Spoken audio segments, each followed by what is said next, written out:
حضور نبی پاک صلی اللہ تعالیٰ علیہ وبارک وسلم کا فرمان علی شان ہے وَمَن لَمْ يَرْحَمْ صَغِيرَنَا وَلَمْ يُوَقِّرْ كَبِيرَنَا فَلَيْسَ مِنَّا او کما قال النبی صلی اللہ علیہ وسلم، جو ہم میں سے بڑوں کی عزت نہیں کرتا، چھوٹوں پہ رحم نہیں کرتا، وہ ہم میں سے نہیں ہے۔ تو اس سے دونوں پہلو آ گئے کہ ساس سسر ہیں تو اپنی بہو پر وہ رحم کریں، ان پر شفقت کریں، اور اگر بہو ہے تو ان کے ادب و احترام بجا لائے، ان کو اگر پانی دے دیا، کھانا دے دیا، ان کے ساتھ ہنس کے بات کر لی، تو اس سے زیادہ اور کیا چیز ہوتی ہے۔ گولوی صاحب یہ ارشاد فرمائیے کہ جو بیوی ہے اس کے میاں کے گھر میں کیا کیا فرائض ہیں، کیا ذمہ داریاں ہیں، اور ایک سوال لوگ بہت پوچھتے ہیں کہ کیا جو میاں کے والدین ہیں ان کی خدمت بیوی پر واجب ہے؟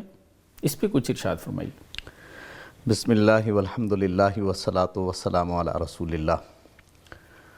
محترم پروفیسر وارث محمود صاحب، آپ کا اور آپ کی پوری سنو ٹی وی کا شکر گزار ہوں کہ ہمیشہ کی طرح آپ دلچسپ مضامین کا انتخاب کرتے ہیں اور مدعو کرتے ہیں۔ بہت شکریہ۔ اللہ تعالیٰ آپ کو برکتیں عطا فرمائے، آپ کے چینل کو اللہ رب العزت مزید عروج عطا فرمائے۔ آمین۔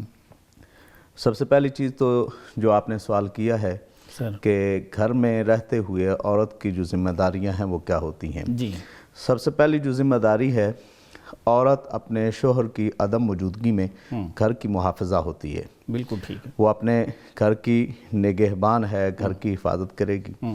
دوسرا یہ ہے کہ جو اگر اس کی اولاد ہے تو اس اولاد کی پرورش اس ماں کے ذمہ ہوتی ہے۔ ٹھیک۔ پھر ماں جس وقت اپنی اولاد کی پرورش کرتی ہے، ہم نے جس وقت تاریخ کے آئینے میں دیکھا، اگر پرورش کرنے والی سیدہ کائنات سیدہ فاطمہ الزہرا سلام اللہ تعالیٰ علیہا جیسی ہستی ہوں تو پھر بیٹے حسنین کریمین جیسے ہوتے ہیں، اور اگر پرورش کرنے والی سیدہ ام الخیر فاطمہ ہوں تو پھر بیٹا حضور محبوب سبحانی سیدنا شیخ عبد القادر جیلانی جیسا ہوتا ہے۔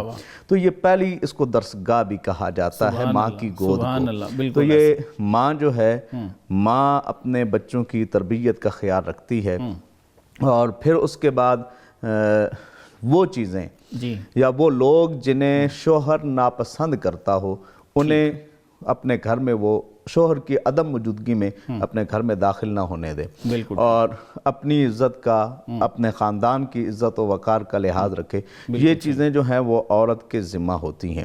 پھر اس کے بعد عورت اگر اپنے لیے کھانا بناتی ہے، وہ اپنے اہل خانہ کے لیے کھانا بنائے، جس طریقے سے نبی پاک صلی اللہ تعالیٰ علیہ وبارک وسلم کی ازواج مطہرات کا معمول مبارک تھا۔ حضور علیہ السلام آ کے تناول فرمایا کرتے تھے، تو ازواج مطہرات نبی پاک صلی اللہ تعالیٰ علیہ وبارک وسلم کے لیے کھانا تیار کر دیا کرتی تھی، اور پھر نبی پاک صلی اللہ تعالیٰ علیہ وبارک وسلم خود بھی ازواج مطہرات کے ساتھ کام کیا کرتے تھے۔ ام المومنین حضرت عائشہ صدیقہ رضی اللہ تعالیٰ عنہ آپ فرماتی ہیں کہ کئی مرتبہ حضور آٹا بھی گوندھ دیا کرتے تھے۔ سبحان اللہ۔ تو نبی پاک صلی اللہ تعالیٰ علیہ وبارک وسلم خود بھی اپنی ازواج مطہرات کے ساتھ ہاتھ بٹایا کرتے تھے۔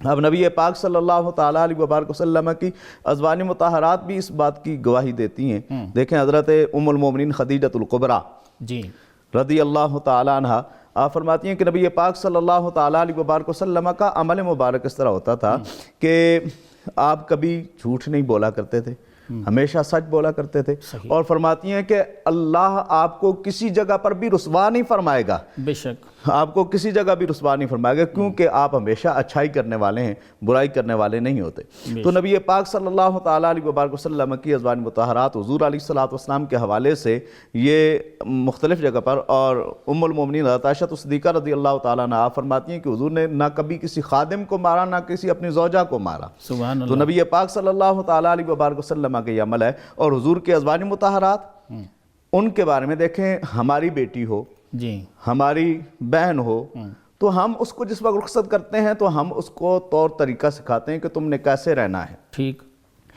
کس طریقے سے تم نے رہنا ہے۔ لیکن قربان جاؤں ان ہستیوں پر، با ادب باش کے امت کی یہ مائیں ہیں نصیر، وہ جو مائیں ہیں امت کی، ان کے بارے میں خالق کائنات خود انہیں سلیقہ سکھاتا ہے، انہیں طریقہ سکھاتا ہے کہ تم نے دہلیز مصطفیٰ پہ جانا ہے۔ سبحان اللہ۔ ان میں اگر ہم دیکھیں، کہیں ام المومنین حضرت خدیجۃ الکبریٰ ہیں، کہیں پہ ام المومنین حضرت عائشہ صدیقہ ہیں، مرحبا ہے جلوہ زیبائے بام عائشہ، ہے ہلال آمنہ ماہ تمام عائشہ، اور وہ جس وقت آئیں تو ان کے لیے اللہ رب العزت خود انہیں طریقہ سکھائے کہ تم نے مصطفیٰ کریم کے گھر میں کس طریقے سے رہنا ہے. واہ واہ. وَقَرْنَ فِي بُيُوتِكُنَّ، تم نے اپنے گھروں کے اندر ٹھہرے رہنا ہے. وَلَا تَبَرَّجْنَ تَبَرُّجَ الْجَاهِلِيَّةِ الْأُولَى، واہ واہ. زمانہ جاہلیت کے پہلے جو بناؤ سنگار ہوتے تھے اس طریقے سے تم نے نہیں کرنا. وَلَا تَبَرَّجْنَ تَبَرُّجَ الْجَاهِلِيَّةِ الْأُولَى وَأَقِيمْنَ الصَّلَاةَ، نماز قائم رکھنی ہے. وَآتِينَ الزَّكَاةَ، اور اگر تم صاحب نصاب بن جاؤ تو زکوٰۃ دیتی رہنا. واہ واہ. وَأَطِيعْنَ اللَّهَ وَرَسُولَهُ، اللہ اور اس کے رسول کا کہا مانتی رہنا. سبحان اللہ سبحان اللہ. وَأَطِيعْنَ اللَّهَ وَرَسُولَهُ. واہ. اور پھر ان ازواج مطہرات کو خالق کائنات خود طریقہ سکھا رہا ہے. واہ واہ. یعنی اور یہ کس لیے سکھا رہا ہے؟ اس لیے انما یرید اللہ لیذہب عنکم الرجس اہل البیت ویطہرکم تطہیرا، تم سے ہر قسم کی ناپاکی، ہر قسم کی غلاظت کو دور کر کے تمہیں خوب پاک و صاف فرما دے. یہ قانون اللہ رب العزت نے نبی پاک صلی اللہ تعالیٰ علیہ وبارک وسلم کے لیے بیان فرمایا، اور ان کی ازواج مطہرات کے لیے اللہ رب العزت نے خود یہ رہنے کے طریقے انہیں بتائے. واہ. اور انہیں کہہ دیا یا نساء النبی لستن کاحد من النساء، عام عورتوں کی طرح تم نہیں ہو. اور ان کے لیے اللہ رب العزت نے رولز خود بیان فرمائے. اور جو مومن خواتین ہیں جی ان کے لیے جس وقت ہم رولز دیکھتے ہیں تو نبی پاک صلی اللہ تعالیٰ علیہ وبارک وسلم کی ازواج مطہرات ہیں، ٹھیک، ان کے اعمال ہیں. پھر اگر ہم سیرت سیدہ کائنات سیدہ فاطمہ الزہرا سلام اللہ تعالیٰ علیہا پڑھیں، اپنی بچیوں کو پڑھائیں، تو انہیں پتہ چلے کہ ہم نے گھروں کے اندر کس طریقے سے رہنا ہے، کس طریقے سے سردیاں بھی ہوں، رات کو عبادت بھی کرنی ہو، اور اپنے ہاتھوں سے چکی پیسیں. واہ واہ. نبی پاک صلی اللہ تعالیٰ علیہ وبارک وسلم کی بارگاہ ناز میں درخواست بھی کریں کوئی میرے پاس خادمہ ہو. بالکل. تو پھر نبی پاک صلی اللہ تعالیٰ علیہ وبارک وسلم حکم ارشاد فرمائے کہ اپنے ہاتھوں سے کام کرو. اور حضور کا فرمان ہے القاسب حبیب اللہ، اپنے ہاتھوں سے کام کرنے والا اللہ کو محبوب ہوتا ہے. بڑے ادب سے روکوں گا. جی بسم اللہ. بعض لوگوں کا یہ اشکال ہے، وہ کہتے ہیں کہ ایون جو مرد کا کھانا ہے، میاں کا کھانا ہے، یہ بھی عورت پہ واجب نہیں ہے کہ بنائے. تو یہ ارشاد فرمائیں جیسے آپ فرما رہے ہیں کہ اماں فاطمہ تو زہرا رضی اللہ تعالیٰ عنہا تو وہ چکی بھی پیس رہی ہیں. جی تو اس پہ تھوڑا ارشاد فرمائیں تاکہ لوگوں کو کھل کے سمجھ آ جائے کہ کس طرح انہوں نے رہنا ہے. دیکھیں سیدہ کائنات جی آپ نبی پاک صلی اللہ تعالیٰ علیہ وبارک وسلم خود تلقین فرماتے کہ ان کے ساتھ تم نے اچھے طریقے سے برتاؤ کرنا ہے. بالکل. حضرت عثمان غنی رضی اللہ تعالیٰ عنہ کے بارے میں حضرت ام کلثوم اور حضرت رقیہ سے حضور علیہ السلام خود پوچھتے کہ عثمان کو تم نے کیسے پایا ہے، تو وہ آگے سے کہتی ہیں ہم نے ان کو اچھا پایا. تو حضور علیہ السلام فرماتے ہیں ان کے ساتھ اچھا برتاؤ کرنا. سبحان اللہ. حضور علیہ السلام نے خود اپنی بیٹیوں کو یہ حکم دیا کہ ان کے ساتھ اچھا برتاؤ کرنا. اور پھر سیدہ کائنات آپ خود چکی پیستی ہیں، اپنے ہاتھوں سے پھر وہ کھانا تیار کرتی ہیں. اور پھر نبی پاک صلی اللہ تعالیٰ علیہ وبارک وسلم کے ازواج مطہرات کئی احادیث مبارکہ اس حوالے سے ملتی ہیں. حضور علیہ السلام رات کو جس وقت لیٹ کہیں سے کسی کام سے آتے یا عبادت میں مصروف ہوتے تو کھانا کھانے کی طلب ہوتی، تو حضور علیہ السلام خود کھانا جو اپنے ہاتھوں سے گرم بھی کر لیا کرتے تھے، کھا بھی لیا کرتے تھے. اس کا یہ مطلب ہوا پہلے پکا ہوتا تھا تو کھاتے تھے. بالکل ایسے. تو اگر یہ ازواج جو ہیں گھر میں رہتے ہوئے جو گھر کے کام ہیں وہ گھر کے کام سر انجام دیتی ہیں، اور خامن جو ہوتا ہے وہ باہر کے جو کام والدین ہوتے پہ ہیں. بھی تھوڑا سا ارشاد فرما دیں تاکہ لوگوں کو ذرا واضح سمجھ آ جائے اس چیز کی کہ میاں کے جو والدین ہیں، بعض لوگ کہتے ہیں جی ان کی خدمت کرنا جو ہے بیوی ہے یا خاتون خانہ ہے اس پہ واجب نہیں ہے. اس پہ کیا ارشاد فرمائیں گے؟ میں اس حوالے سے یہ کہوں گا کہ قرآن پاک کے اندر آپ دیکھیں کئی مقامات پر اللہ رب العزت نے ارشاد فرمایا ہے کہ تم اپنے قرابت داروں کے ساتھ حسن سلوک سے پیش آؤ. بالکل ٹھیک. سب سے پہلا میں یہ سوال رکھوں گا کہ کیا سسر یا ساس جو ہیں کیا وہ قرابت داروں میں شامل ہیں یا نہیں؟ میں اس حوالے سے یہ بھی عرض کروں گا کہ صرف عورت کی طرف سے نہیں، مرد کی طرف سے بھی. بالکل ٹھیک. بالکل ٹھیک. نبی پاک صلی اللہ تعالیٰ علیہ وبارک وسلم کے کئی فرامین عالیشان ہیں، ان میں حضور فرماتے ہیں صحابہ کو اللہ نے میرے لیے چنا، اللہ رب العزت نے میرے سسرالی رشتوں کو میرے لیے چنا. سبحان اللہ. یعنی یہ چناؤ خالق کائنات کی طرف سے ہوتا ہے. وہ جو ہمارے قریبی رشتہ دار ہیں ان رشتہ داروں میں سے قرابت داروں میں ہمارے سسرالی رشتے بھی آتے ہیں، اور ان میں سے اللہ رب العزت نے قرآن پاک کے اندر دو رشتوں کا ذکر فرمایا جو قرابت دار ہیں. ان میں نسبم و صہرا کے الفاظ آتے ہیں. واہ. ایک وہ رشتے ہیں جو نسبی ہیں، دوسرے وہ ہیں جو سسرالی رشتے ہیں. اب بتائیں قرآن نے ان رشتوں کو بیان بھی فرما دیا کہ قرابت داری والے جو رشتے ہیں وہ سسرالی رشتہ بھی ہے اور بالکل ٹھیک، تمہارے والدین بھی نسبی رشتہ بھی ہے۔ بالکل ٹھیک ہے۔ تو جب ان کے ساتھ اپنے قرابت داروں کے ساتھ حسن سلوک کرنے کا حکم ہوا ہے بالکل صحیح ہے۔ تو ان کے ساتھ بھی آپ حسن سلوک کر سکتے ہیں۔ اسی طریقے سے اگر کسی کا والد فوت ہو جائے، حضرت عبداللہ ابن عمر رضی اللہ تعالیٰ عنہ آپ سے مروی ہے، آپ نے ایک اعرابی کو اپنی دستار مبارک بھی دی، جی، اپنی جو سواری تھی وہ بھی دے دی۔